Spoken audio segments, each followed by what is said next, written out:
Hey everyone, it's James, your friendly neighbourhood film snob, with another 90-second review, and this week I watched Jurassic World Rebirth. A bit late to this one, but I finally got to check it out, and look, I enjoyed this one quite a bit. It's definitely two movies stuffed into one. I have some issues with it, but mostly I had a really good time. My first issue is that it's definitely too long. 2 hours and 20 was unnecessary for this one, and I feel like it's mostly because they stuffed in this additional plot with the family, which seems to be the general critique of the film. I'm not quite sure why they were put in there, other than to make it more appealing to younger audiences, I suppose.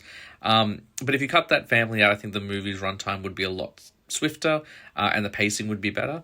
They definitely lean into the horror angle a lot more, and I really enjoyed that, particularly the opening scene. It reminds me of the opening scene of Resident Evil, and I enjoyed that quite a bit. The CGI is okay. I'm not a huge complainer when it comes to CGI. I'm quite forgiving, but I do miss the days of the early movies in the franchise where the actors could physically touch something because it was all makeup and practical effects.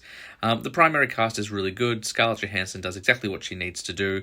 Mahershala Ali is having a little bit more fun, which is nice. I don't always get to see him laugh and smile in movies. He's a very serious actor, so that was enjoyable. And Jonathan Bailey is an absolute sweetheart. He is the heart of this movie. There are some really wonderful, tense action sequences. They do spend a lot of time on a boat, probably a bit too much time on a boat for my liking. I would have liked them to get the island sooner, but those sequences are breathtaking and really well done.